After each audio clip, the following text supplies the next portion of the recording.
संसद की कार्यवाही उस वक्त थम सी गई जब AMIM नेता असरुद्दीन ओवैसी ने माइक संभाला। पहले तो सबने सोचा ये कोई सामान्य बयान होगा, लेकिन अगले कुछ मिनटों में माहौल पूरी तरह बदल चुका। ओवैसी ने सीधे सीधे पहलगाम आतंकी हमले को उठाया और कहा 7.5 लाख सैनिकों की मौजूदगी में सिर्फ 4 आतंकी आए और हमला कर गए, ये कैसे मुमकिन है। उन्होंने सरकार की सुरक्षा नीतियों पर सवाल खड़े करते हुए पूछा कि इस नाकामी की जवाबदेही कौन लेगा। लेकिन जो बात सबसे चर्चा में बनी रही वह थी पाकिस्तान के साथ क्रिकेट मैच को लेकर दिया गया बयान। ओवैसी ने कहा, मेरी अंतरात्मा मुझे भारत पाकिस्तान का मैच देखने की इजाजत नहीं देती।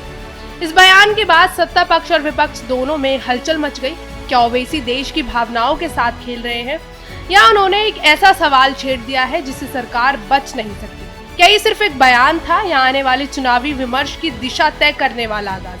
चलिए जानते हैं पूरी रिपोर्ट। सवाल आपके जरिए से वजीर आजम और हुकूमत से ये है, फिर जिन इंसानों को बैसारा की वादी में मारा गया था, क्या आपका जमीर इस बात की इजाजत देता है कि आप ट्रेड बंद कर दिए, पाकिस्तान का एयरक्राफ्ट हमारे एयर स्पेस में नहीं आ सकता, उनकी कश्ती हमारे पानी में नहीं आ सकती, ट्रेड खत्म हो चुका है डायरेक्ट इनडायरेक्ट ट्रेड। आपका जमीर जिंदा क्यों नहीं है? किस सूरत से आप पाकिस्तान से क्रिकेट मैच खेलेंगे जब हम पानी नहीं दे रहे हैं? 80% पानी पाकिस्तान का हम रोक रहे हैं। यह कहकर के पानी और खून नहीं बहेगा, आप क्रिकेट मैच खेलेंगे? मैडम, मेरा जमीर तो गवारा नहीं करता कि मैं उस मैच को देखूंगा। क्या इस हुकूमत में इतनी हिम्मत है कि उन 25 मरने वालों को फोन करके कहे कि देखो हमने ऑपरेशन सिंदूर में बदला ले लिया, अब तुम पाकिस्तान का मैच देखो? बड़ी अफसोस की बात है मैडम, अकाउंटेबिलिटी किस पर है? पहलगाम किसने किया? 7.5 लाख हमारी फौज और सेंट्रल पैरामिलिट्री फोर्स है, ये कहां से 4 चूहे घुसकर हमारे भारत के नागरिक को मारे? अकाउंटेबिलिटी किस पर फिक्स होगी? LG पर फिक्स होगी तो LG को बरतरफ करिए, IB पर आती है तो एक्शन लीजिए, पुलिस पर आती है तो एक्शन लीजिए, मगर आप ये समझ रहे हैं कि ऑपरेशन कर दिया और हम खामोश लोग भूल जाएंगे। अकाउंटेबिलिटी फिक्स करना पड़ेगा। मैडम, डिटरेंस आपकी क्या है? आपने सर्जिकल स्ट्राइक किया, आपने बालाकोट किया, फिर ये पहलगाम हुआ, तो आपकी डिटरेंस की पॉलिसी नाकाम साबित हुई।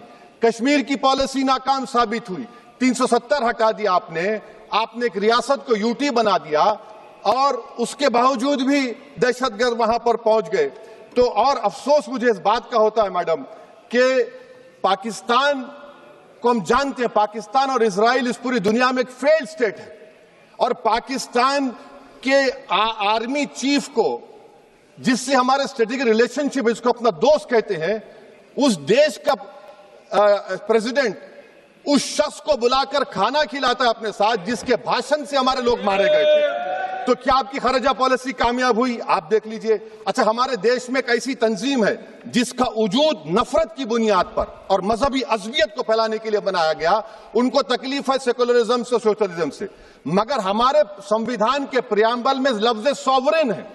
सॉवरेन का मतलब यह है कि हम खुद मुख्तार हैं, हम हाकिम आला हैं, हम अपने मुल्क के मुकद्दर का फैसला करेंगे। एक गोरा व्हाइट हाउस में बैठकर भारत की सीज फायर का ऐलान करेगा, यह आपका नेशनलिज्म है? अफसोस होता है मुझे सर।